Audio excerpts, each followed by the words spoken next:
Today we're in studio with Dani. You know her handle because she's the biggest account when it comes to entertainment, independent entertainment and media in Hawaii. Her account is seen by, well, we'll get the numbers in a few, but a lot. Everybody knows the name 808 Viral. Today we got Dani in the studio, new studio, by the way. She's our first guest in this new look. And we are so stoked to have her. East to west, I understand she's from Kaneohe. We are from Kapolei. So a little bit of a meeting of the two in the middle ground. Thank you for coming, Dani. Thank you for having me. It's beautiful. It's so hard to shake hands with this new setup, I but know. we'll just, there we go. There we go. We'll figure that out as we go. Dani, thank you. Yeah, thank you for having me. You're a huge guest that we've been wanting to have because we have so many questions. Yeah. And if you're familiar with our format, I'll handle the first half, at least in this episode, and then my brother Taisei will come on with his own questions. And so let's just start out with Dani. How do you introduce yourself to people? Who are you and what do you do for those of us who don't know? People just call me Dani, but my name is Daniela, but most people can't get my name right. So just call me Dani. And yeah, I run 808 Viral. I founded 808 Viral and 10 years ago? 10. So it's been 10 years. Wait, 2016? Yeah. Wow. 2015, actually. So a little bit more. Yeah. 2016 or 2015 start.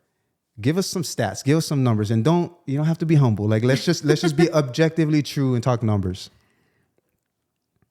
Well, I mean, our total, so 808 Viral is just one page. We have multiple platforms and we also have multiple pages. I think we have maybe 36 total pages and then across multiple platforms. So including everything, I think we're at about 15 or 16 million total with all of those. But the most engagement we get through is Instagram. And Instagram, I think we hit our highest amount, which we hit last month, was 80 million. Wait, time out. So December 2025 was November. It was November. Was your highest, views? Yeah, subs? total views. It was 80 million. We hit 80 million. It was the most we ever did.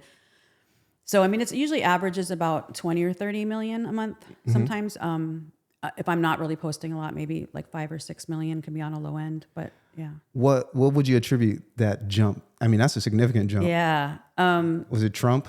It was just, I mean, the news Trump cycle. derangement syndrome is very much, Well, much good content. We'll try to keep politics neutral in this, but I mean, that for me. I mean, it's political. Sometimes it's political stuff. We try to make it funny. So, I'm trying to I do try to straddle the line of being independent as much as we can. So when there's something going on, we try to make it funny. And every now and then it's for awareness, but yeah, it's that. And every now and then it's something great. It can be like just a post that, got millions of views and we just get them back to back and they just, we just get lucky with whatever. But my main goal with 808 Viral was always initially comedy. It started as comedy, I think the first thing that went viral was spam Oreos. It was a joke. What? Yeah. I made a package that was spam Oreos. It was so obviously fake, but it ended up on Snopes. I think it was on one of Jimmy Kimmel's monologues. It was like Nabisco had to make a statement. Spam made a statement to say it wasn't. It's not official. Wasn't real because people were like, oh my God. And there was people on YouTube making spam Oreo cookies. Wait, well, how does it go? Like spam and instead of rice Oreos? No, just an Oreo. They would just spam in between Oreo cookies. It actually is pretty good, by the way. It's not bad. It was not bad. I'm trying to imagine. It's super sweet, super People were salty. mad or they wanted it. It was a weird thing. And then, so that got us the first 30,000 followers on Facebook. So you just from that. So your foundation is spam Oreos. and Oreos. That's why they call me the spam queen. Wow. It's always spam. I have the highest, most viral spam content ever. Like most of the most biggest spam things you'll see came from us at some point. How come they're not one title sponsor then? What's going What's on? Up, spam? What's up? What's up? I don't know. Okay. We don't even get invited to the spam jam. Really? What? There's a thing on Kala, like a spam. Yeah. Is that what you should? I feel so rejected. Well, okay. On that note, though, I wanted to ask you, since you are here we are with the queen of virality. Your name, one of your accounts is 808 Viral. Mm-hmm. 808 is kind of obvious, and for those of you who don't know, that's Hawaii's area code, synonymous with Hawaii, the 50th state. But viral, I think there's a lot of either misconceptions or different understandings of what that means, especially in this modern era. Virality. I'd like to hear how you kind of define virality. When I first named it, get a remember this is back in 2015. I wouldn't have named it that then if I'd known how things were going now, because now it just sounds like one of these, viral, because everybody uses it now. But it was really just meant because I wanted a place where we could put our content and anything that we thought should be popular or was popular in one place. It was just meant to curate everything, like a news, like the news, but for mostly entertainment and popular things.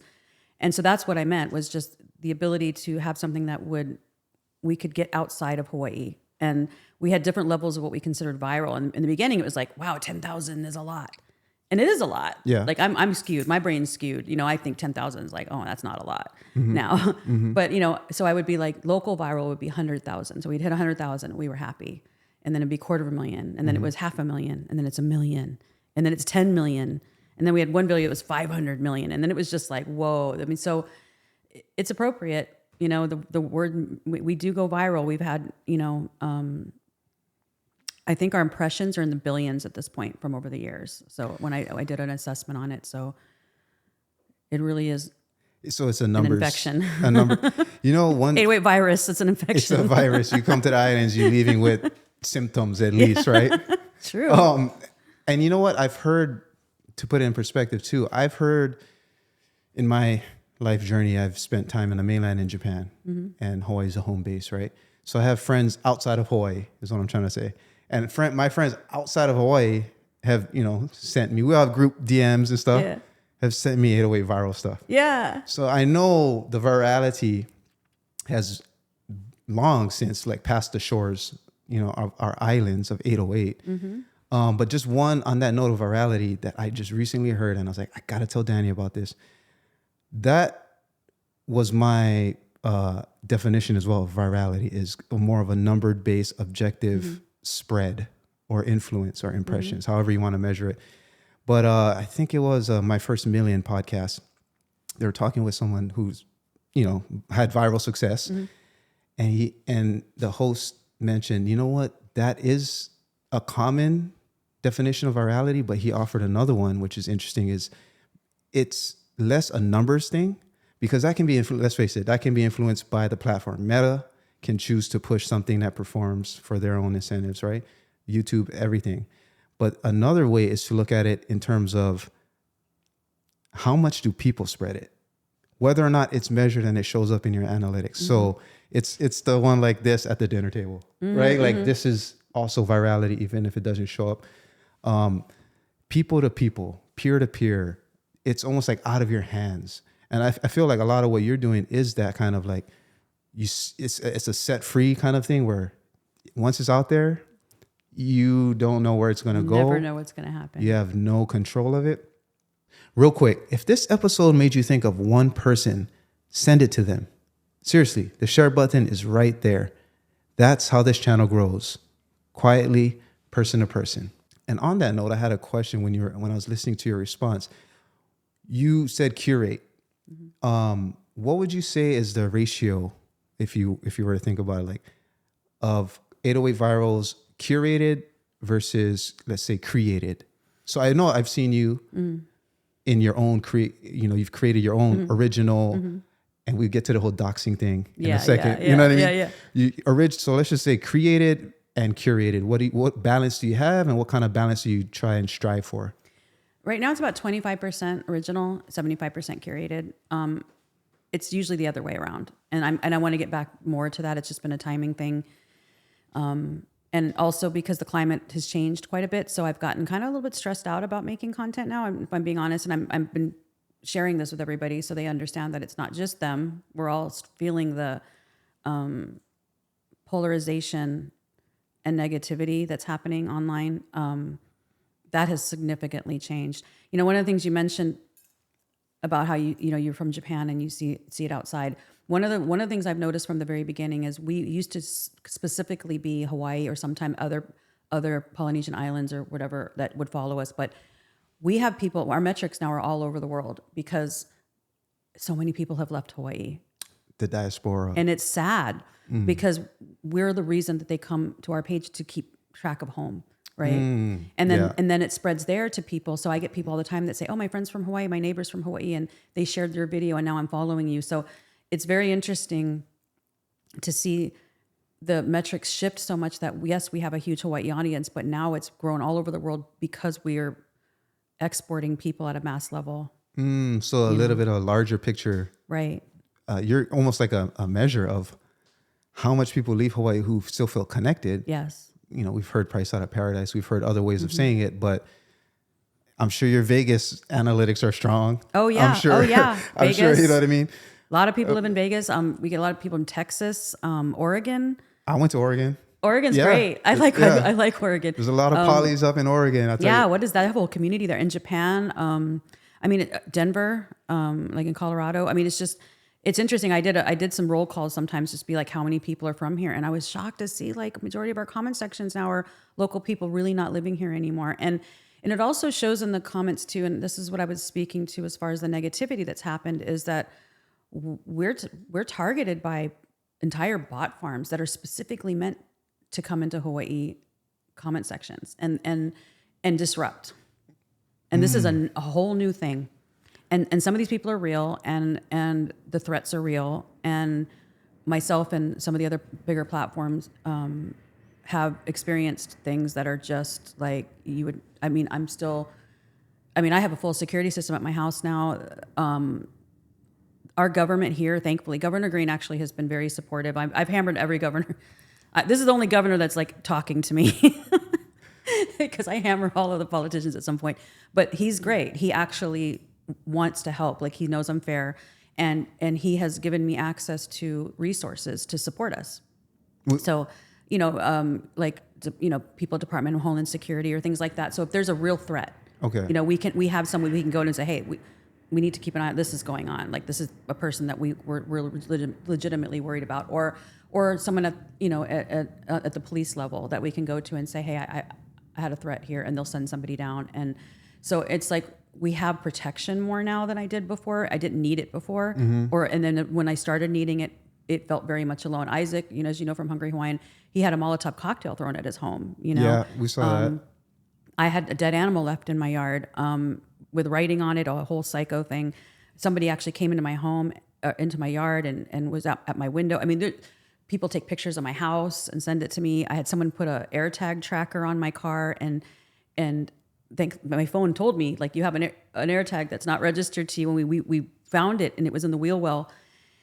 And I made content. Of course, I made content out of it, and I put it in the bus. I put it in the bus at Windward Mall so that the person was tracking could just see it going back and forth to Ala Moana. Like, enjoy watching me go. So they were probably wondering for a while, like, why is it just circling? Does she work at Ala Moana? Is she a bus driver? Like, what is happening? Hey, but that's no joke. No. And some people would say, yeah, well, you signed up for it. Yeah. I mean, you are more than any of us are exposed to this high level of scrutiny, hate, just straight up hate. But also, I would say appreciation and love for what you do. Yeah. You get it all is what I'm trying to say. Yeah. With those kind of numbers, you're going to have the good and the bad, the ugly, all of that. So on the point about safety, remember we were talking about how, Mark, me in Hawaii is more of the uncle kind of vibe. So maybe it's a little more resistant to hate, that kind of personality. Why do you feel like you, Dani, what's different about you that might garnish a different kind of response from the internet? I'm a woman. That was supposed to be a hair flip. It was bad. But, I think as a woman, we get different types of threats. I hate to say that, but it's just true. I think that we're seen as weaker. So, and I think Mark he does have a very, like, I was just talking about with someone on the way over here. He has a very different presence that's a little bit more confident, I think, in many ways. I'm confident, but it's different. He's tall. He's just like, he's a presence. So I don't think people mess with him as much, And also he's local. I mean, at the end of the day, I'm not Hawaiian. Mark's not Hawaiian, is he? Well, he's poly for sure, but he's Samoan. Samoan. So I'm not Polynesian. And so there's that too. So, I think it just makes me, in that ways people are skeptical. So, and it just gives people ammunition, I think. And, but being the only woman run platform like that, that is definitely a big part of it. Cause a lot of the threats are directed specifically at that, and there's the types of threats are specific to a woman, that are like, yeah. Yes. I mean, I think we all catch the drift. Yeah. I was going to say it, but I don't want you guys to get. Yeah. Well, we're not supposed to say women certain words. specific threats by most likely men. Yeah. And threatening harm. Yeah. Physical. Yeah. There is a rise in when you talk about threats, hate. There's a physical and then the digital as well. And you've mentioned bots. Mm-hmm. What kind of attacks in the digital side of your life are you worried about? Or this kind of really started in Lahaina during the Lahaina wildfires, because we were one of the first to kind of get on that really quickly. As we know, the government was kind of slow to catch on and get word out, which is not uncommon because there's a lot of red tape. So platforms like ours, we get stuff and we just put it right out. We're not even, there's no editors. We're just like dumping stuff out. Mm-hmm. So we became kind of the hub in some ways of information early on. And that was when we really saw it. The meddling that happened from all over the world was shocking. And there was different types of bots. Like you had, it was foreign actors, because we traced some of these things, right, to foreign bot farms. So there's foreign actors, right, which I assume people that are in foreign countries trying to meddle and use this in some way. And they would either try to attack the Democrats or the Republicans, or it was just like this war. And then there was I call them the Oprah bots. Oprah has her own, I'm not even kidding you, she has the craziest group of they're scary. They literally think she's eating children, and there's a whole thing with that. So there was that. And then there was the people that were to protect the children, people who were real people that just believed that that there was dead bodies and children that were being stolen or hidden. Someone actually went into my personal account and saw a Christmas tree in a bag in my garage and thought I had a body in there. It was, and sent me pictures of my home and there's a body that she's hiding in the garage. It was weird, scary stuff. And so, and this, I think what happens when the bots come in is it amplifies the post even more. And then all the crazy people come in and they're listening to the bots, right? Because the bots are telling you what you're supposed to listen to. And then it's amazing how it spreads into the real people that start jumping on. And then the conspiracy started. And I debunked the laser theory, and that went nationwide. And the only reason I knew that is because I am obsessed with disinformation. I'm always trying to learn about it and debunk it. And I had already seen that picture used in a California wildfire conspiracy. I remember that. Yeah. Yes, when you debunked that. Yeah. So in a way, disinformation is maybe the biggest threat. I'm in a different position than you, so you would know. But disinformation, smear campaigns, conspiracy theories, these are legitimate, mass moving opponents, or you could say threats, because it's largely out of your control. It's largely faceless. Mm-hmm. You don't know who it is, especially if it's foreign actors. You have a bunch of shit on your plate, and I want to ask one, when you say your Governor Green is the most cooperative of all the governors in the last, 15, 10, 11 years. Is part of that digital security, cybersecurity? Does he offer that at some form for you? Well, the Department of Homeland Security has a group that tracks digital activity specifically. So they kind of cover all of that. There is a police department has people as well, but the resources are very limited when it comes to digital, even for protection. So if you get harassed online and you try to get a TRO, for instance, it's not easy. Mm-hmm. I've never gotten one successfully. So we're very behind in that. Okay. This is one of the reasons I've been going out on podcasts more, is when I'm trying to tell people is that, I exist in this space for so long, and I was part of, building platforms and getting people to consume online. And what's happening now with this is dangerous. We have the digital manipulation. This is propaganda. Just the same. It's the same thing that's happened throughout time and history. It's just different, and it's massive. And we're fighting a war right now. There's a war happening, but it's entirely online. And, and if you look at what social media has done to actually influence countries and actual, harm to people in real time, it's for real, and not just physical harm, but mental harm. We are struggling and suffering from this, and these bots are mind control. It's like I have one another term I like to use a lot is words are spells, and digital words are spells, and especially when we've got more boomers or people that are coming online that haven't been online as much, and they don't know how to discern the difference between what's real and not what's not. They don't look at accounts to see they're fake, and they're spreading an AI. It's a whole nother problem that we've got that just added to this.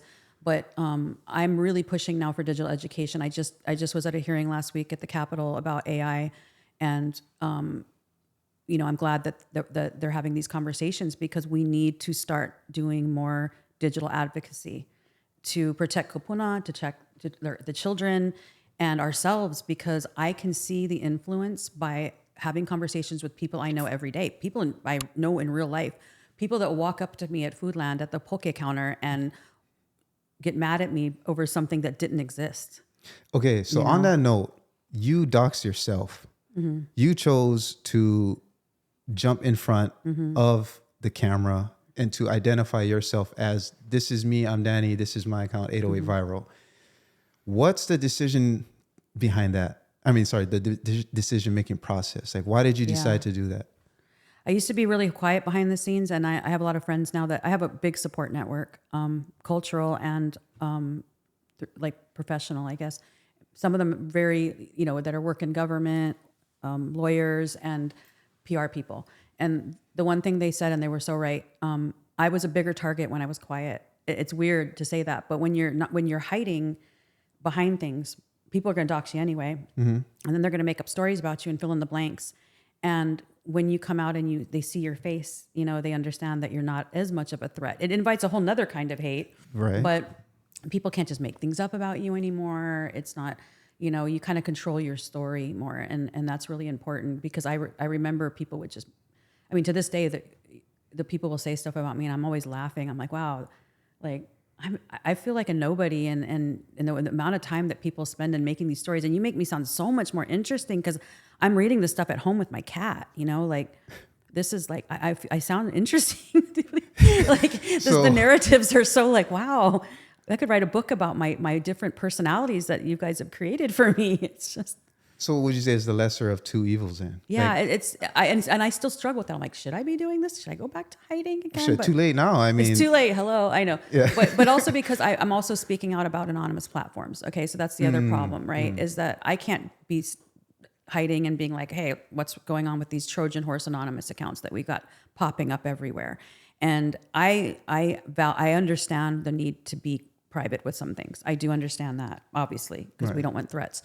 But there is a problem with anonymous accounts that have ulterior motives and agendas that have no accountability. And that's a huge problem, because that's happening here. We have them popping up just weekly. We've been keeping, we have a database where we've been tracking, and the amount of accounts that are being started out here to push specific agendas or lies or misinformation or disinformation is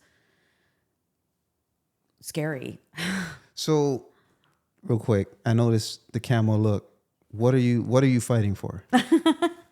you know what I'm saying? Out here. I love the community. I've always fought for this community. Anybody who knows me will tell you that is that and we have mutual friends that I've worked with in the space of the government. As a matter of fact, I went to work at this, and I'm telling everybody this because everybody thinks this. They dox me and they're like, "Oh my gosh, she's a government op." No, it's so obvious. It's in my LinkedIn. I mean, come on.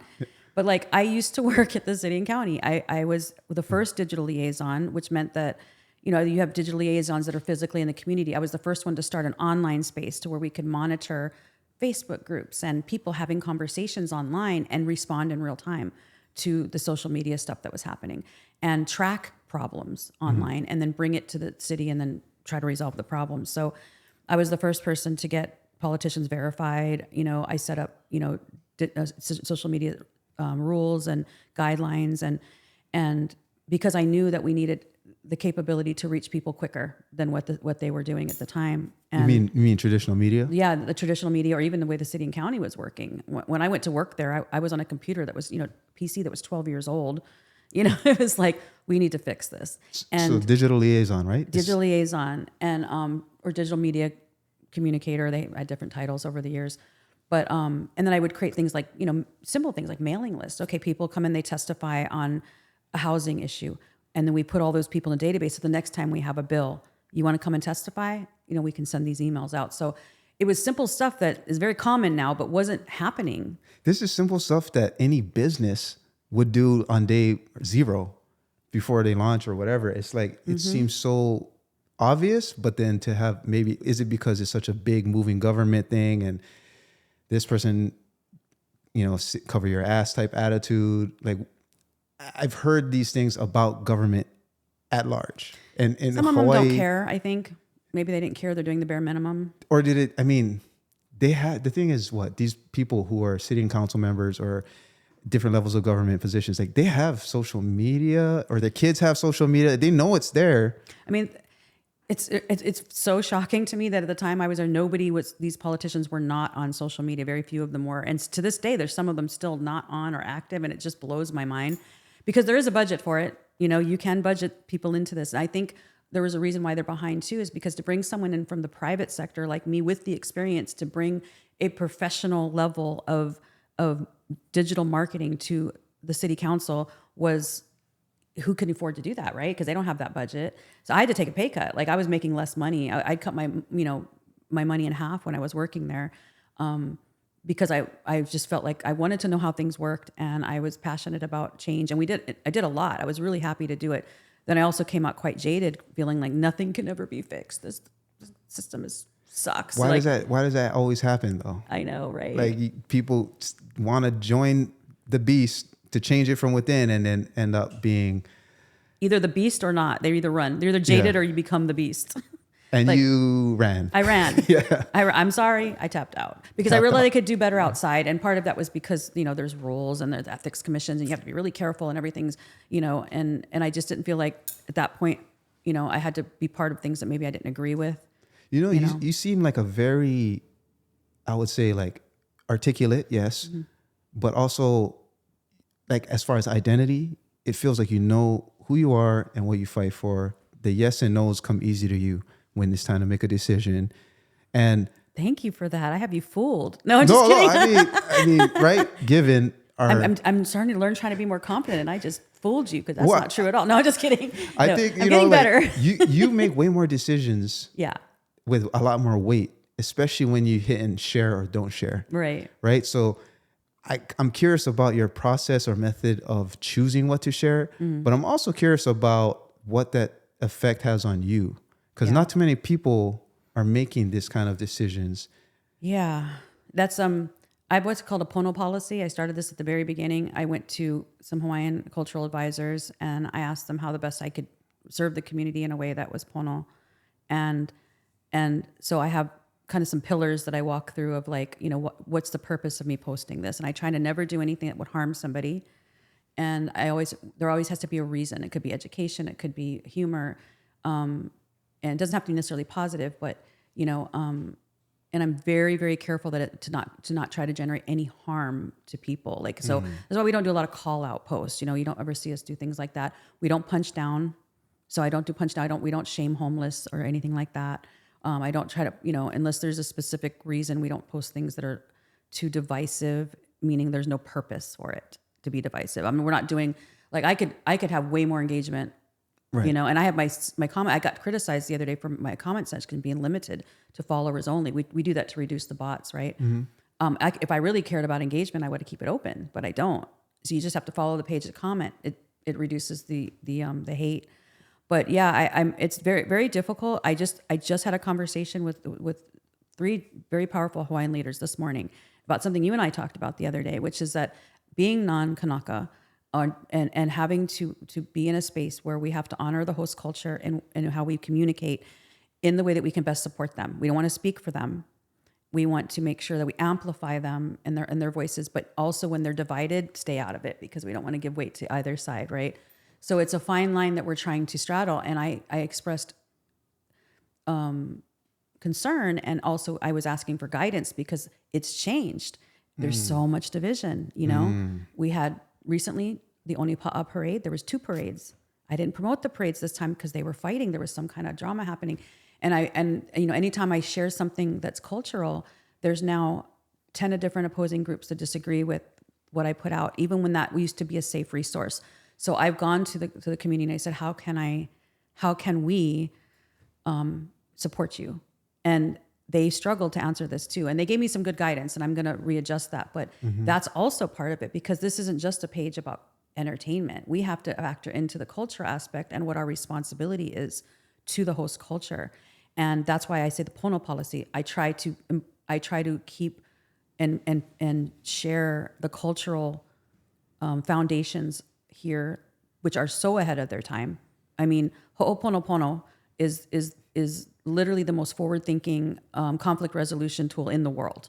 It really is, and everybody should be employing that. And it's always often misunderstood, and there's a lot of people selling it, and it's gotten, you know. Yeah. But it's you know, kino'ola or in pono, all of these words, like the root of Hawaiian culture has the answers to heal the world. It truly does. I made a post about this. I really believe that, and that's what I try to keep in mind when I'm posting all the time. And I don't always get it right, and it's hard, and it's stressful, and it does take a toll. I have to I had to get healthy recently because it was affecting my blood pressure and my heart. And this is why I tell everybody, like, social media breaks are so important.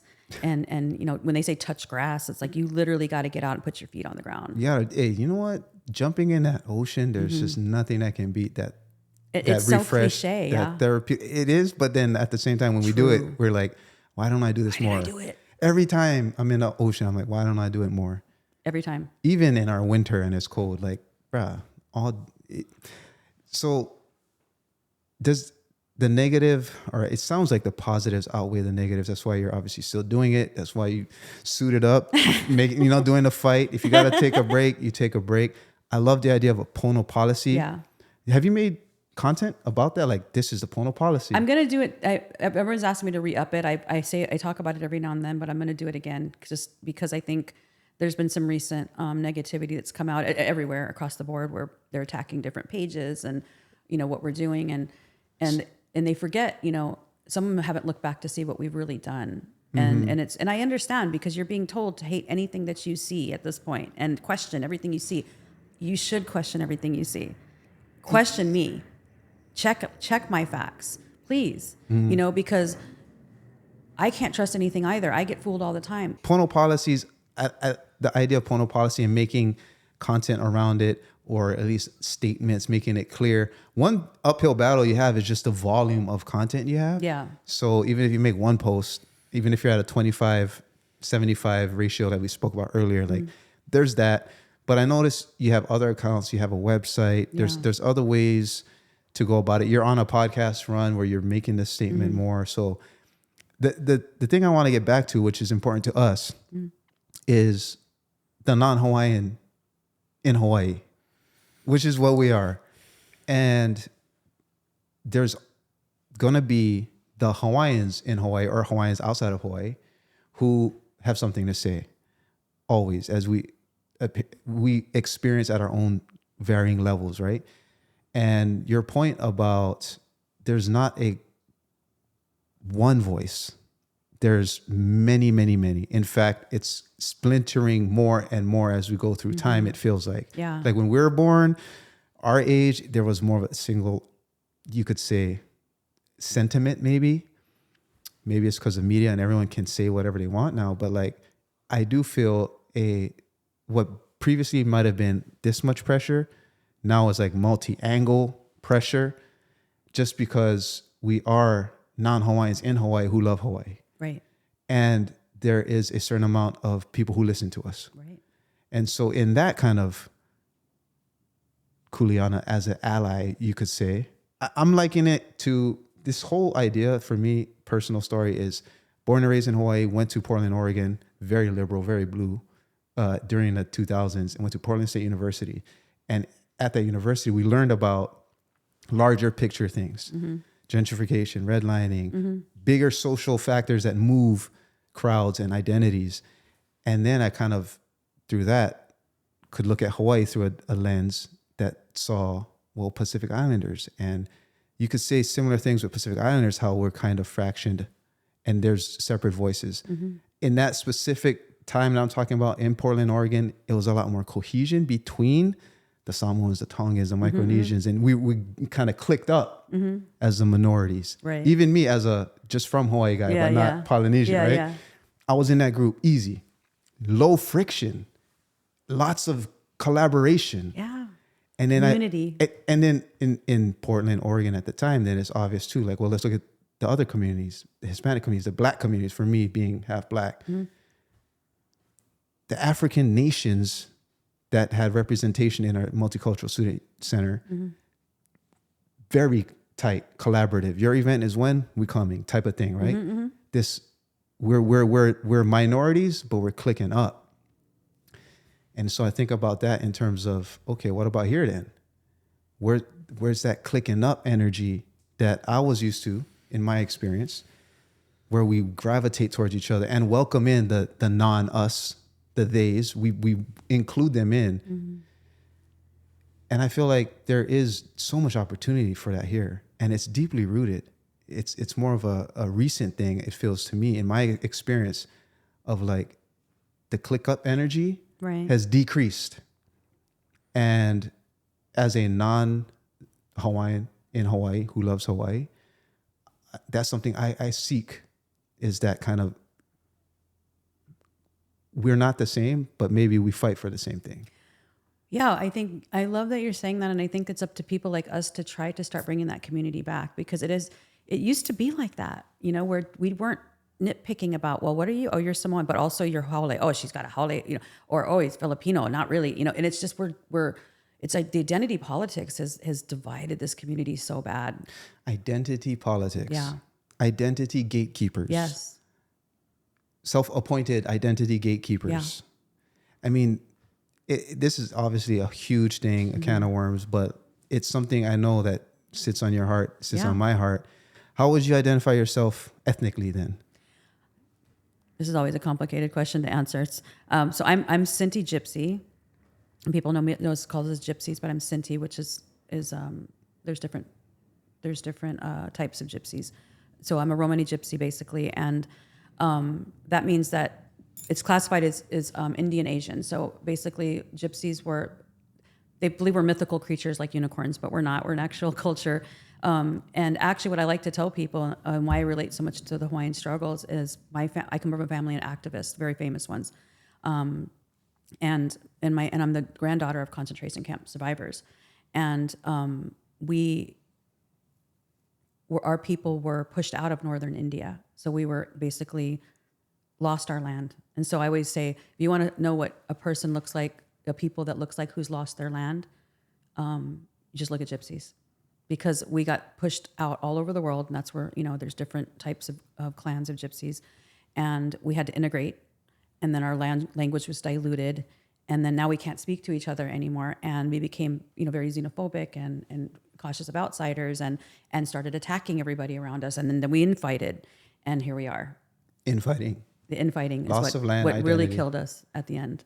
And I hate to say that, some Gypsy people still exist, obviously, but we're so divided that none of us can get together and talk anymore. I mean, literally, we can't talk anymore because the language is so fractured, and we fight over what's the authentic recipes and who's really Gypsy enough. And, and it's just, I'm seeing the same thing here. And,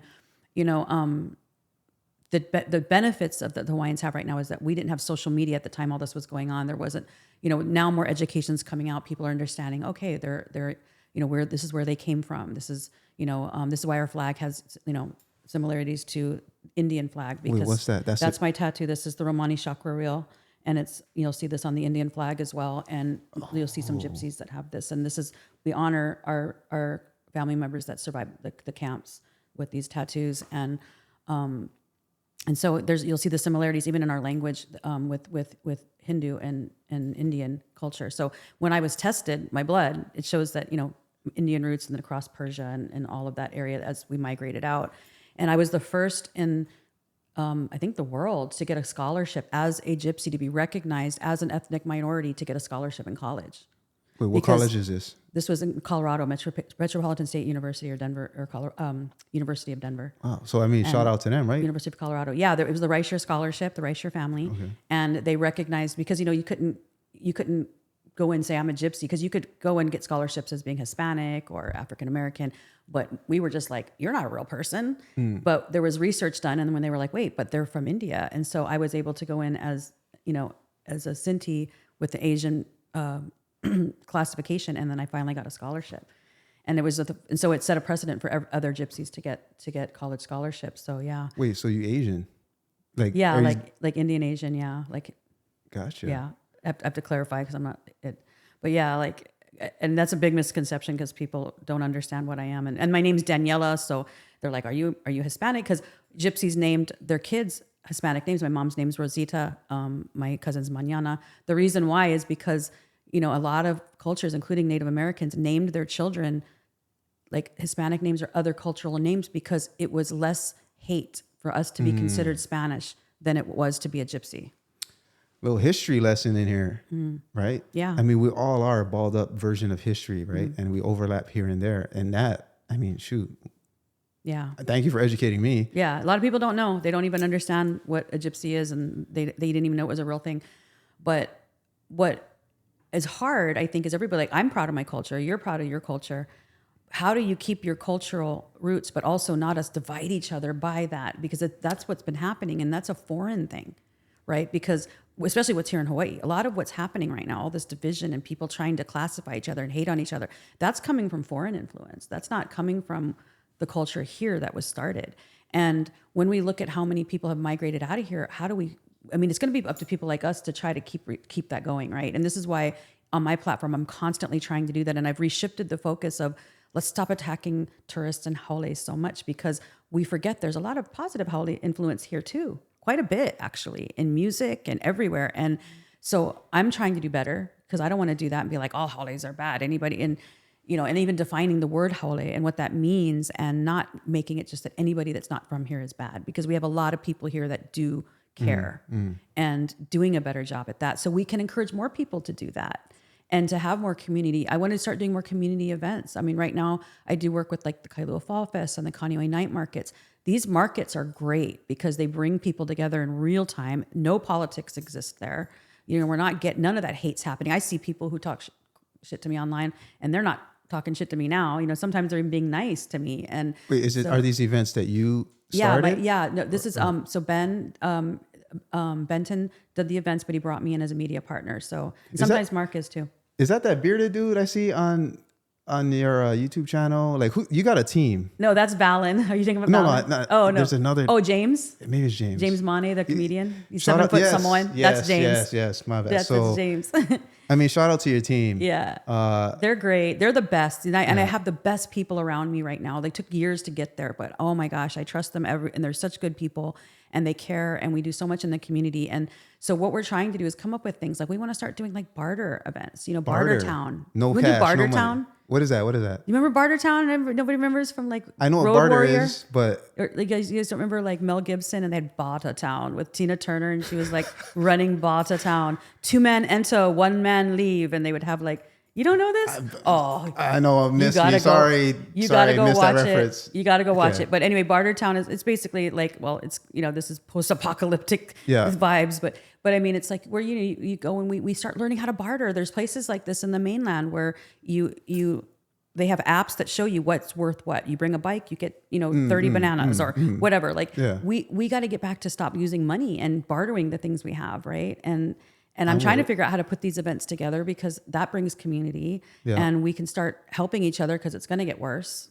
Things are getting worse, and then we can have fun events like when you see Thunderdome, Beyond Thunderdome, go look up that watch that movie, and then you'll understand why I'm laughing about why we need Beyond Thunderdome, because it's like a big like pit you put people in, and then only like 2 men enter, 1 man leave. So we're not really going to fight, but it would be kind of fun to throw some politicians in there. No, I'm just kidding. Hey, talk about UFC views. We get some views if you did that. Let's get Dana in here to do the Thunderdome, Hawaii Thunderdome. Like trademark that. That would be. I mean, Dana got to do something in Hawaii. Come on. I have some quick one hitters Okay. for you as I make my outro and Taisei makes his intro. Okay. So I think it's a good turning point here in the conversation. I want to just do some quick ones. So, Dani, favorite local artist? I'm talking music. Favorite local artist and song? Just right now. Right now, it can be like on rotation. What is that for you? Favorite local artist? Oh man, when you ask me a music question, because if you saw my music library, it's so diverse and crazy that like it doesn't even make sense to any human being that looks at it. But people are gonna get so mad at me for saying this. Because I can tell you what I was just listening to on the way over here, but it's not a bad thing. I'm just saying they're gonna be like, why would you pick that of all things? Hey, but it's what you was listening to. You know, Maoli. I was listening to him on the way over here. The Green.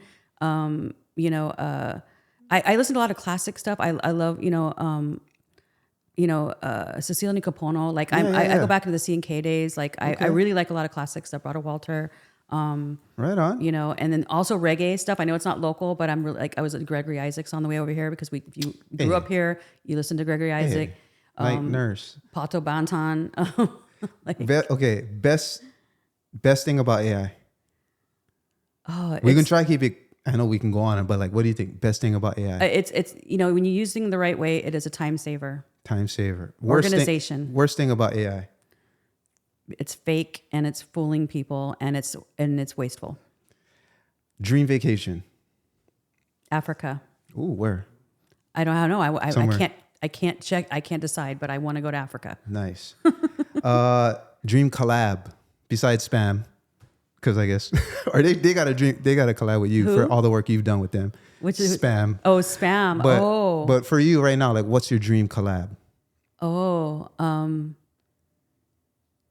man, I have no idea. I'm like so picky about the companies that I want to work with or the people. I think I would want to work with like a travel company or an airline because I really want to travel. So anybody there you works go for an airline, come hook us up because we want to travel. For you, best place to enjoy a sunset? Nanakuli, like out west side, definitely west side. Obviously west side sunsets. Clearly, there you go. That's what I tried to theme this background as. That's Smiley pillbox right behind me. Yeah. Favorite series, streaming series. Too much. Do you even watch? I watch so many. I binge watch so much that I'm embarrassed. Like the thing that popped in my head, I'm like, I can't say that because it's embarrassing. Just what? Come on. Okay, what? so What? I like Andor right now. I'm watching Andor. There's nothing shameful about that. No, that's the one I'm not ashamed of. I almost said a Disney one because I was watching Wizards of Waverly Place the other day, and I almost said Wizards of Waverly Place or Hannah Montana, which is like my which is the things I do when I need to like calm down. But Andor is my favorite when I'm walking. I love Andor. Hey, don't be ashamed about your taste. Embrace it. It is who you are. On that note of taste, we do have a gift that we are giving to our guest. This is Kauai Gold from the Hanape'e Salt Fields. It was brought to us by one of our previous guests, and it is so good. So here's some salt. Take it with you. Nice. Straight from Kauai. I've heard of this. Yeah. So Taisei can start his section maybe with a little more background on that. But with that, I'm going to switch with my brother. Thank you. Yeah. Okay. All right. Taisei here. The first part of this interview, I learned so much about you. And, when you talk about, what do you call it when you put yourself in the forefront of 808 Viral? You dox? Stupid? No. Oh, I'm just kidding. But you get doxed. You get doxed. You okay. get doxed. One thing that stood out to me is when you said that you did that and you came out and people got to get a real feel for you, is that you were intentionally writing your own story instead of letting others write it for you, right? Yeah. So very, very important. Right before we switched over, I think I heard you say you do Reiki.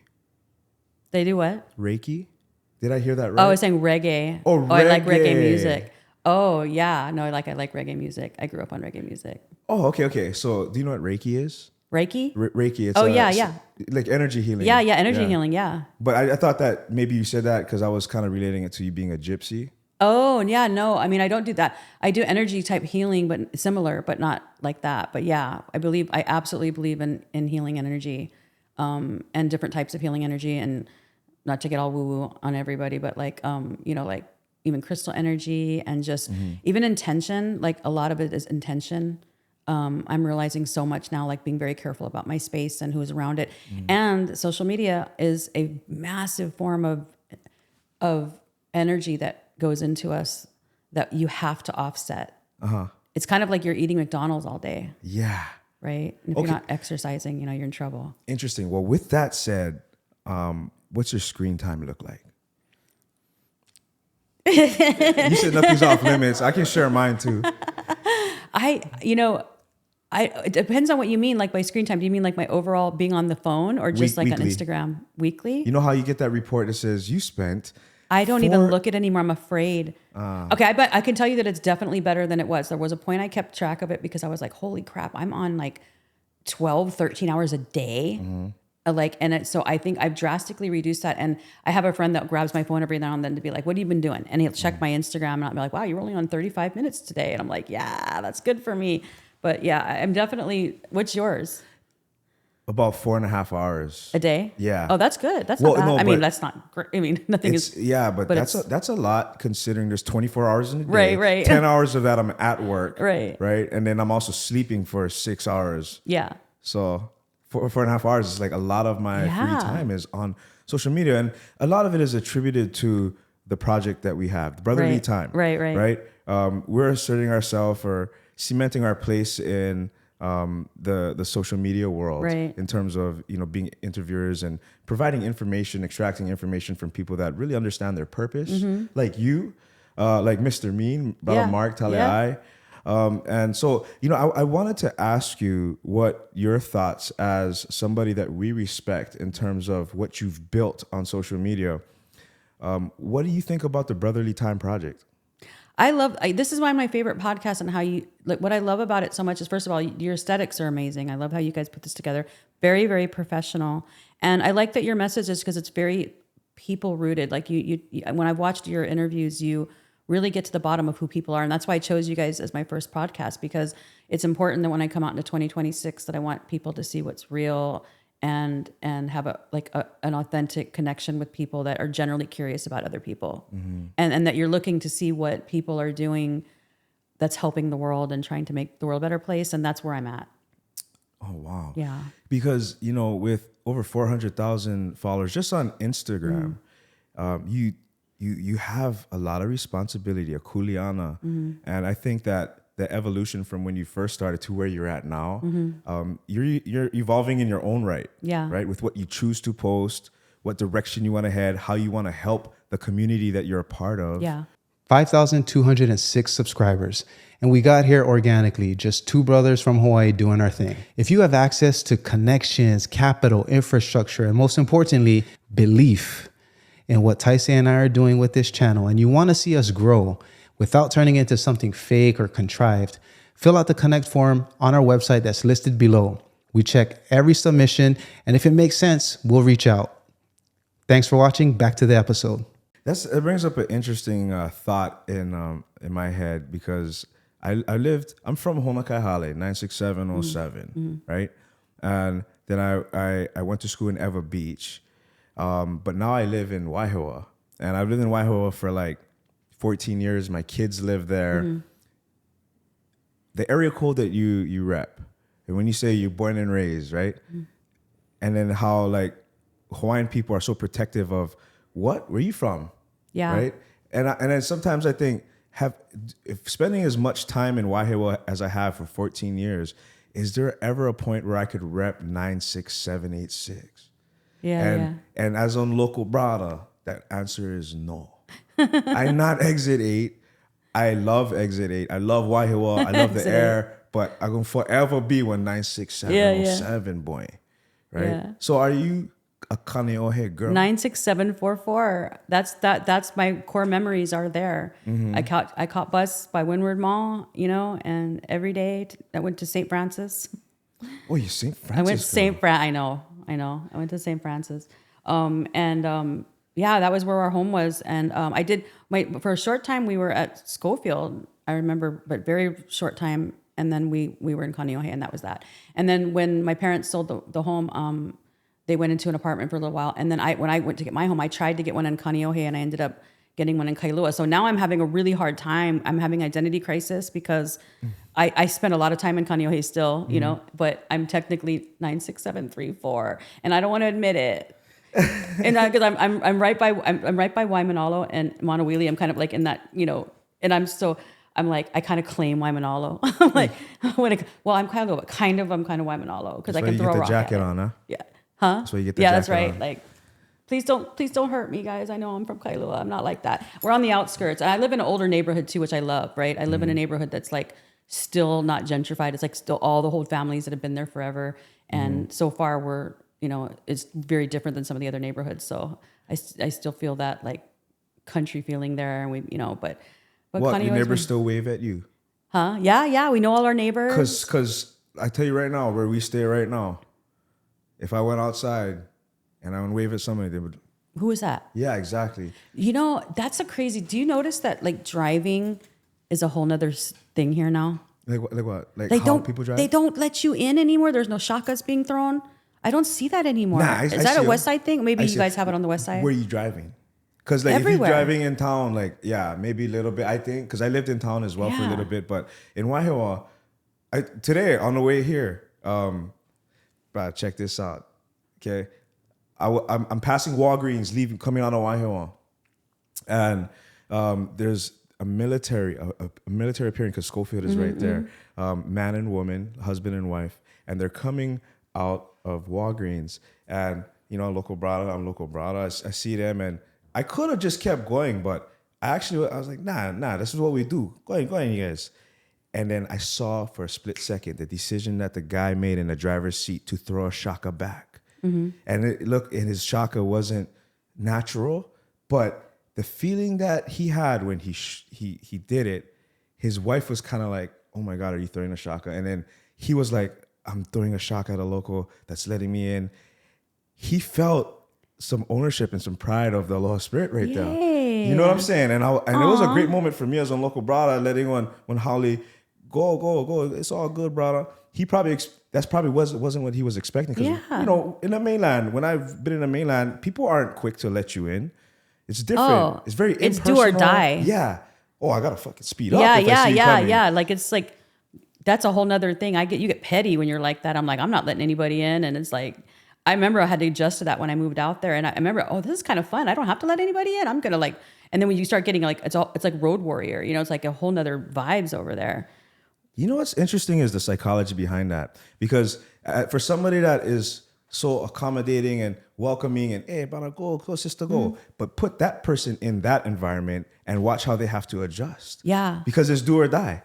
So you have to kind of adjust to that, and then when you come back, do you go back into your old mindset or adopt that old mindset? Oh yeah, you have to. You have to kind of readjust or reacclimate to the Aloha spirit. Oh yeah. So I can't really blame. I remember people getting mad at me when I was letting people in out there. When I first moved to Denver for college, and I would stop and let somebody go, they were beeping their horn at me, and then I was hearing horns. I'm like, because we don't use our horn that much here either, you know. And local people don't use horn. We don't use blinkers. Like, you know, it's just. I remember being shocked and I still to this day feel weird beeping my horn. Absolutely. It's so weird. So tell me one application for or situation where you could use your horn as one local. Saying hi. Trying to get somebody's attention. It's a certain sound, huh? Yeah. What's up? Actually, you know what's funny is I did that right before I came in here because I saw Allie walking the dog. Yeah. I think Reaper is the name, but she was walking her dog, and then I saw her, I went, bop, bop, and she went like this. And she's like, who is that? Yeah. So I texted her after, but that is one, you know, there's a certain way. Yeah. Right? A respectful way. It feels like a pleasant thing and not like a threat, you know? Because if you're from the mainland, you come down here and you use your horn, how you use your horn over there, it literally is just saying, what, you like scrap? Yeah, you're going to fight. Yeah. Yeah, I tell people, don't use your horn. Just pretend it doesn't exist. Like, blinkers are optional here because we suck at using blinkers, but your horn should definitely just not exist. Just pretend it's deactivated. Like, don't use it. Yeah, no. The other day I was driving, and we should make content about this. This sounds like a good content idea where we go around the different towns and see who's more aloha spirit, like aloha driving because I can tell you, like, I'm noticing a shift that the other day we were trying to get in somewhere. Me and Valen were driving and we couldn't believe no one would let us in, one car after the other. And it was just like, they wouldn't look at us or they'd look right at us. And we're just like, wow, 10 cars passed and not one let us in. What kind of car you drive? A Honda HRV. HRV. Okay, that's a local car. Yeah. And Could be an antique car. No, yeah. I mean, like, and, you know, we were like being nice and we were making, you know, and finally somebody let us in and me and him both did like this double shaka. Like we did that not only did we both throw the shaka, but we had to do it again because we were so happy. We're like, shaka again. Like, thank you, Ra. Like so and lately I've been doing that. Like I'll throw a shaka like this and I have to do it again out the window. Yeah. Just because I'm like, I need you to see this because I'm just so stoked that you just let me in because I feel like it's not happening that much. And or when you do let people in that you aren't seeing the shakas as much. So we should do a counter. We should drive around and go and just see how many people we can get that are going to drive with aloha. And then we should just like do like, and then like check. And then see which town wins. I'm sure we'll see that on your feed at some point. I'm going to do it. Which town do you think would win? For the shakas. Shoot. That's hard, yeah. To be honest, I mean, honestly, because I live in Waihoa right now, I see choke shakas. But you know what I also notice is that it's from a certain car. You know, the Yodas, like I see the Bradas, and then I drive a full-size truck as well. But I have tint, so you cannot see the shaka. So sometimes I'm in a situation where should I put the window down and do the shaka because I ride with my windows up. Yeah. But what I've been doing recently is I've been turning on my hazards when fast and bop. Because then they cannot see. So especially at night that's too. Nice. So I try on my hazards. You're kind of like the bus that has the little shaka in the back window, but you just use your hazards. I love that viral video of the guy that was like, wait. I was like, here it comes. Yes. Yeah. I mean, we celebrate. You should, you know what? You should get one of those signs that they put in the back window. You hit the button so it lights up. Like when somebody does, because you can get one that has like the hand and then the. Yeah. But we should have one that's like that too. My kids would love that. I'm gonna ask you a serious question that's really just gonna change the energy. When was the last time you cried and why? Today. Wow. Literally on the way over here. What happened? Yeah, I had a conversation with somebody because, you know, you get imposter syndrome. And I was telling somebody I literally had 3 of my friends like, I need a pep talk. Like, because I just had gotten some, I don't know, some hate. I had some, you know, someone that I felt kind of betrayed me or something. Like I felt very like, and it's very easy to get imposter syndrome. And I got emotional. And it takes a lot lately. Like I either go through crying spells all the time or I'm like, I have no feeling whatsoever. But this morning I just got emotional because someone said something so sweet and nice and really helped me like kind of come back to earth, you know, just like you're in your head, stop thinking like that. And they said some really amazing things and it just made me cry. And I was like, oh, okay, I'm good now. So that's how I had to redo my makeup when I got here. Oh, okay. Because I was crying on the way over here. I'm like, oh, I'm going to walk in and they're going to be like, what's wrong, girl? What's up? So how important is being able to cry? Really important. I think it's a hugely helpful, and I'm learning to do it more because I think a lot of people say I'm more like a man in that way or I hate to stereotype the gender, but that I'm not as affectionate physically. Like when I give hugs, I'm kind of like, I do weird, like bro hugs, you know, or like, you know, I don't know what that is. I don't know, some kind of trauma thing or what, and then I'm always trying to hold things in. And so, you know, when I started, I recently went on a health journey and I've lost 60 pounds so far. But during that time I was rediscovering crying. And because part of the reason for me losing weight was coming off of addiction. And I overcame opioid addiction. Oh. And it was prescribed opioid addiction, but I was for years addicted, and it suppresses your emotions. You know, it suppresses many things, right? And so I rarely cried. I was just muted. I was just drugged. And now that that's gone, and as I'm losing the weight, and you know, certain things happen, chemistry, and I was finding myself feeling like a complete psychopath. Like I was like, what's happening? So because something happened, and I was like, I don't know why I feel this. Or they're like, Dani, you're feeling sad. That's a sadness, and you're crying. And I'm like, oh, why am I crying? What is this? Like, what is that? Like, and emotions. Like somebody hurt my feelings, and emotions are coming out. You know, and it's a whole new thing, and it's intense. But I'm realizing how cathartic it is, and how helpful and useful it is. So I'm always I'm almost like kind of relieved when I get it out, because I feel better afterwards. You know, and we need to let that out, and crying is healthy, and nobody should be ashamed to cry. When's the last time that you got really angry And why? Yesterday. Yeah. All the time. I get disappointed in people a lot, I think. And I go through a process of being angry, especially when I feel betrayed. I'm in the process of life. And I think you guys can probably relate to this, where you guys seem like highly, you have a lot of empathy for people, and you expect people to behave certain ways and do certain things, and to understand that when you're coming from a good place, and that they're going to come from a good place. And if you tell the truth, that's all that needs to happen. And that's just not the way the world works. And we realize that so many people project onto us their own issues. When people don't want to face accountability, you can be, scapegoated on and things like that. And so I find myself the source of that a lot, not just personally, but online, because I get in the middle of a lot of things unintentionally. Can sometimes I go out with the best of intentions to try to help a situation, and get dragged into it. And I get my feelings hurt, like you're expecting someone to treat you with the same respect you would treat them, and when they don't, it kind of crushes me all the time. Okay. And then so I'll either get hurt and cry, or I'll get super mad. And then I have a really bad temper. So when I finally get there, like, it's not good. So I really try to hold that back, but What does that look like when you get really mad? Physical? no, emotional? Well, my mouth goes.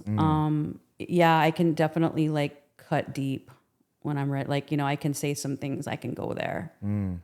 It's not, I have a long fuse, but when I cross it, it's like people should be afraid. Okay. On the flip side of the coin, what brings you the most happiness? I really love animals. Lately, I've just been around animals. I do animal rescue a lot. So that's like, so I know it kind of seems like a small thing, but it really, just to be able to save a life or change a life in some way, and the unconditional gratitude you get from animals, and then family, and and the people around me lately. I think I've just been really looking for those moments of honesty and clarity. When people can have an honest moment with you, and have a clarity moment and a healing moment, I know that we participated in each other's personal growth. That just makes me so happy. I feel like we walked away and we just healed something hardcore, and our lives have changed, and now I can walk into the world like we just did something so important. And I'm trying to do that through social media too. I put things out. Sometimes I'm really hoping, when I see that I put something on social media that changed somebody's life, when someone said something like, I was feeling this way today and I don't feel this way now, or you helped me keep connected to home, or this inspired me to do this. Like, oh my God, that will keep me going for weeks.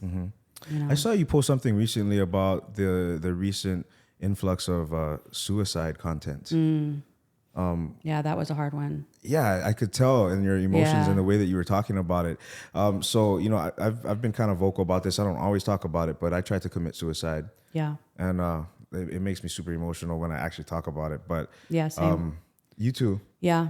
During the pandemic, an animal, funny, weird thing, a stupid little cat saved my life. A cat. A cat. Someone gave me this cat that got really sick, and I was in a really dark place, a really low place. It was the first time I'd ever felt like that. I've had depression most of my life, and I don't know what everybody's experiences are different, but I never went through a point where, you see things about suicide online, and you see people talk about it, and you think it's just almost like what you see in the movies, right? But it wasn't like that for me. I felt calm.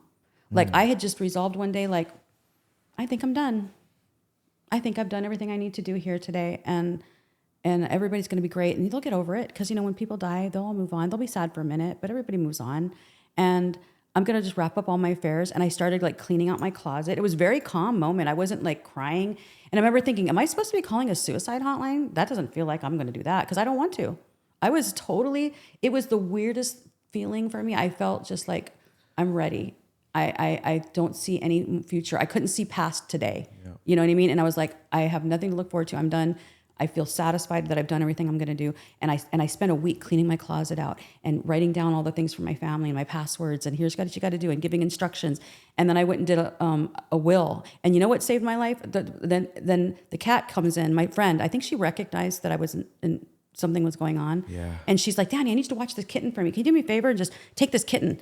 And I was like, oh shit, I don't need a cat, or whatever. And she gave me this little sick little cat, and it was really sick. And I don't know why, but I got so obsessed with with taking care of this little kitten, and it turned out it had what's called FIP, which is a deadly disease that cannot be cured without this particular medicine that wasn't legal. It's actually Remdesivir, which was, and this is during COVID, so you couldn't even get this legally for a cat. And I had to like black traffic it in from China.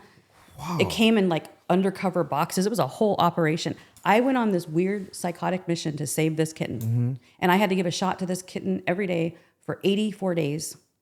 And I saved it, and she's still she's like my heart, like she's my baby.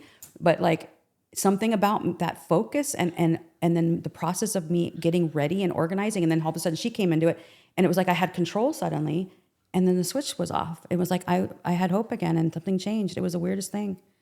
It was like I don't know what would have happened if that she hadn't come around, honestly, because I was just so prepared. I had done my will and everything. I was ready to go.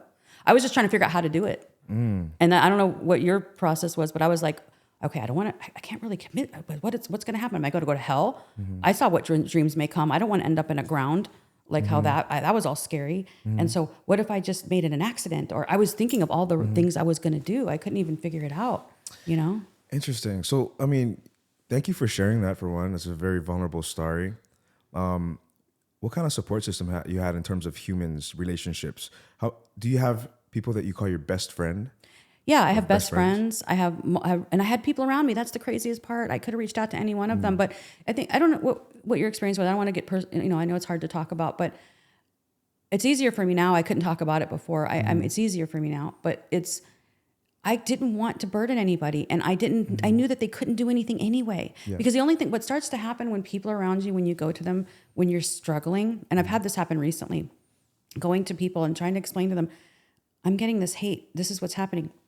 And they get overwhelmed, and they don't understand, and they don't know what to do. And all they're like, oh, Dani, you're so amazing. You're so great. And it almost makes you feel worse sometimes, right? Yes. Because you're like, I don't know what I need right now, but that's not it. Yeah. You don't understand me. Yeah. Right, and you don't think anybody gets it. And I don't think anybody can say anything at this moment that's going to change my mind. So what did that experience do for you? Because obviously you're here now, you're very successful appearing. Yeah. You seem very strong. You have a team that relies on your leadership. What did that teach you? I had to take control of my health for number one. And I realized that something was really wrong. I was spiraling. I had high blood pressure. I was at that time pre-diabetes, and then eventually type 2 diabetes. I think health was a huge part of that. And that's why I started on a health journey. And that's where I'm at today. I reversed everything.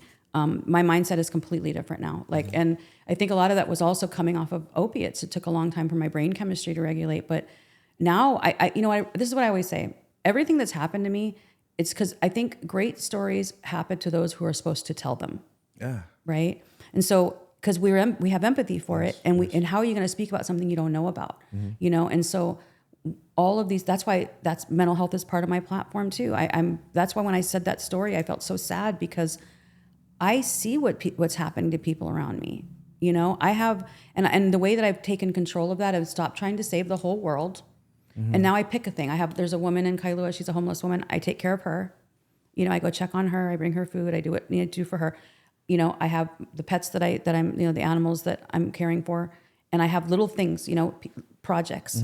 And that's why I have some control, because I feel like I'm getting something done. And that's what I tell everybody. Like, if you think that you're going to try to take on the world or do this yourself, you can't. And so that's the best thing you can do is pick. It sounds so cliche. It really does. But it's so like exercise, eating healthy, and a hobby. Yeah. Like, it really is that simple. I mean, nobody wants to hear that. Yeah. Well, I mean, there's truth to it. It's cliche because a lot of people have said it, because there's truth to it. It's truth to it. It's really the only answer. You don't need any gimmicks. There's no gimmicks. That's it. What's your, what kind of spiritual beliefs do you have? Yeah, I don't, so, I was raised, because we're gypsy. So our relatives picked up, Jewish religion in the camps, so we're not Jewish by blood, but I was raised Jewish. But I don't subscribe to any religion. I just felt that it was just too constricting for my beliefs. So, but I believe in a higher power, and absolutely feel that 100%. And so, we can call him God, we can call him Jah, we can call him, whatever, Buddha, Allah, whatever. But it's like, there is definitely a presence there. I think that, and that still guides me. I have that faith. Okay. So I on this topic, I've asked a couple of people in the past, on this podcast, but what do you think happens after we die?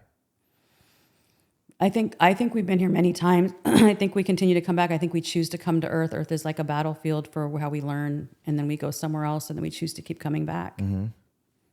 And I feel that because I could almost, I've had dreams and very, very, very intense feelings of who I was before. Mm-hmm. And I feel like when we have personal connections with people, that's because we've known them before. Our souls recognize other souls, right? What do you think about extraterrestrial intelligence? Oh, 100%. Mm-hmm. 100%. And I also believe that there's spirits, and I've seen them, and I've had experiences with actual ghosts, and I've seen spirits in person with my own makas, and I'm just saying, like, I don't know what that's about, and that could be aliens too, who knows, but I have seen it and I believe it. I'm not trying to sound like weird, but and we'd be very, very, very naive to think they're not other entities. Beings. Yeah, come on. Like, look at how big the universe is. Of course, we're not the only ones. And I kind of hope, I'm kind of hope they come, but also I've seen all the movies, so I feel like 90% of the time we may not be go well for us. Yeah, we'd be fucked if it's Independence Day. Right? Arrival. Oh, yeah. You know, one of the things that really stood out was Ho'oponopono. Mm-hmm. And how you said that the Hawaiian culture has all the answers for all the problems we have, especially if you look at it that way. Having a platform as such as yours, how can we help the current state of the Kanakas and the Hawaiian people of this land that, you know, literally their land was unrightfully overtaken. And I think there was like an anniversary recently, right, of the overthrow. And that's a very sensitive subject. And I'm not asking you to pick sides or anything, but, you know, could your platform help in the healing of the Hawaiian people? Yeah. So one of the things I've been doing over the years has helped other platforms build their own voices so that they can tell their stories and continue to amplify them, because that's a big part of my culture too, was we never wanted people to speak for us. You know, fill in the space when you can, help us when you can, but allowing them to speak for themselves, amplifying them.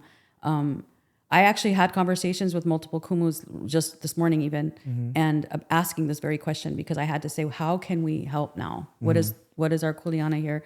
Because we want to be here and we want to help.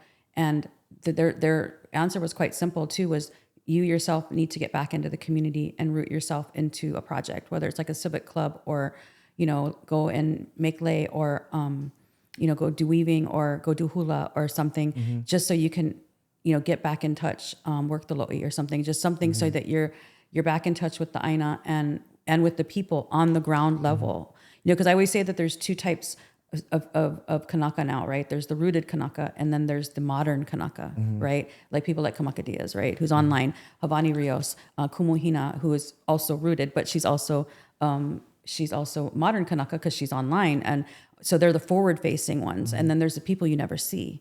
And we can be the bridge between the two, right? And help amplify the ones you don't see and help support the ones that are out there and taking all the bullets, right? Because we're all taking bullets.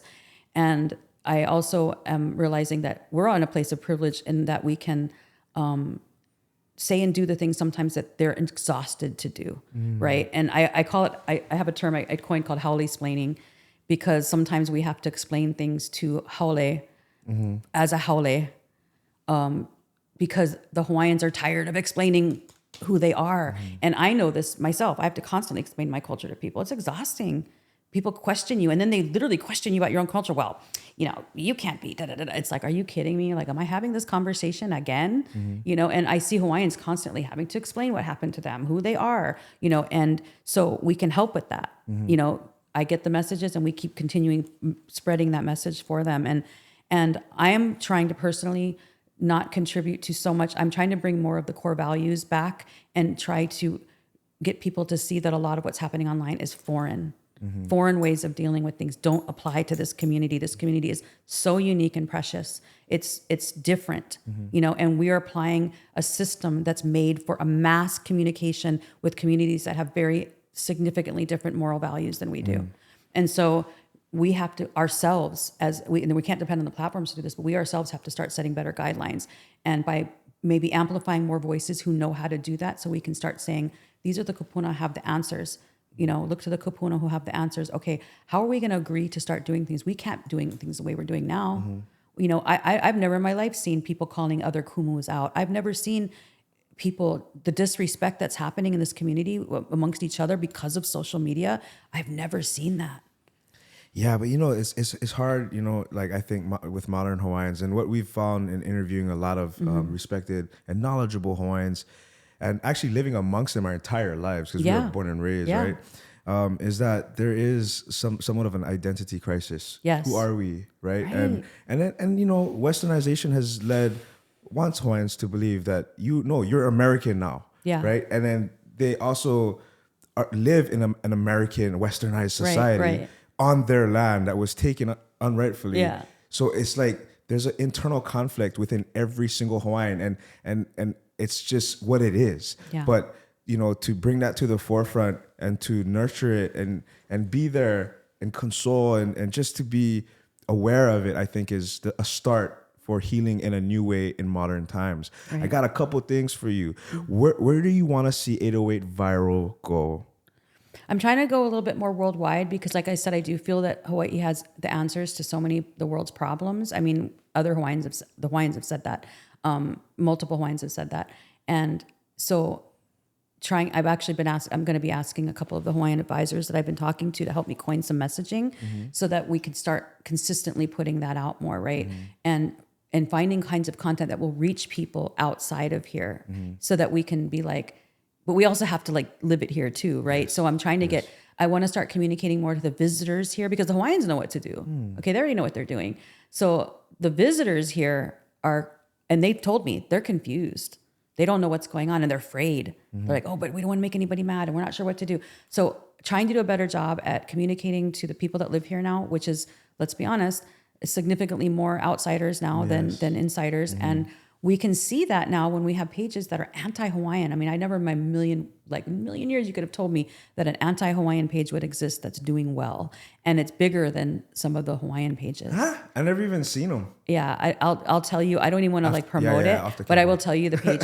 But it's like, it shocks me because it's literally the entire thing is to talk about how crappy, locals and Hawaiians are. And it's, these are anonymous run pages. And I'm surprised at how much engagement it gets and how many people agree. Really? Yeah, it's kind of sad. Who starts these kind of pages in your opinion? I know who behind all these pages. Oh, I know very well who's behind. Most of us behind the scenes do. What part of the island are they from? Some of them aren't from here at all.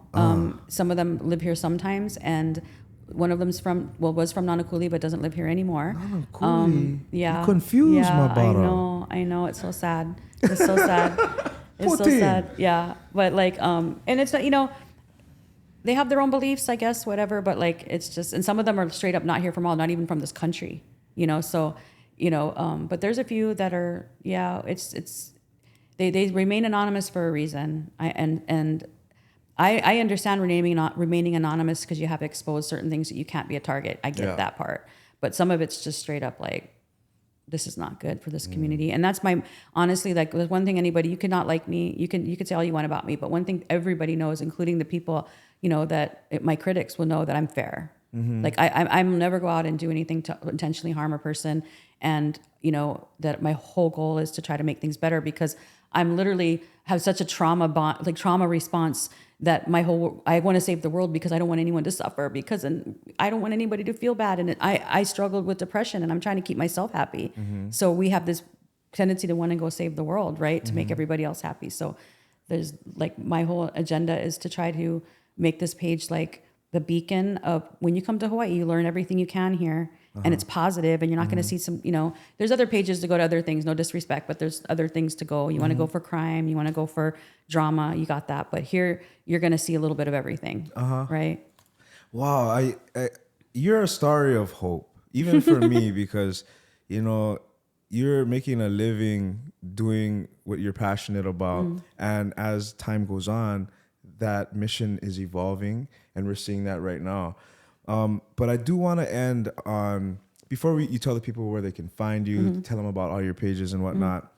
Can you share a little bit of hope with those that may have opiate is it opioid? Opioids, yeah. Opioids. Fentanyl or opiates. Yeah, anybody that's going through that type of dependency or, you know what I mean? Addiction. Yeah. It's very difficult trap to fall into. It's probably just up there with meth. It's very difficult to get off of. But I can tell you, as someone who was on it for a long time and who went on it and off it a couple of times, it is possible. Find a good doctor to support you through it. Honesty and transparency. It takes time. Go slow. But the longer you wait, the harder it is. So there are resources out there. I to be very specific, anybody who is addicted right now to opiates, trying to go cold turkey is not going to work for most people. So that's why I say find a doctor, find someone who will support you through a slow process, who's going to what I call slow tapers, slowly taper. And while you're doing it, also support yourself in other ways, find ways to keep busy and things like that, exercise, getting yourself healthy. It is possible. It is absolutely possible. Trust me, I almost died multiple times doing this process. It almost killed me. You will die if you stay on it.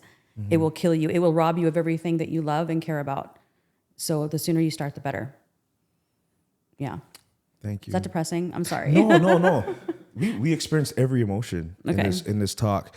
And I do want to thank you from my heart personally for being vulnerable and sharing and for allowing me and Kenji to learn more about you. You know, now the person behind 808 Viral, now we feel connected to. Yay. And that's fun. You know what I mean? That's awesome. That's the whole point of these type of talks and sharing and inspiring others.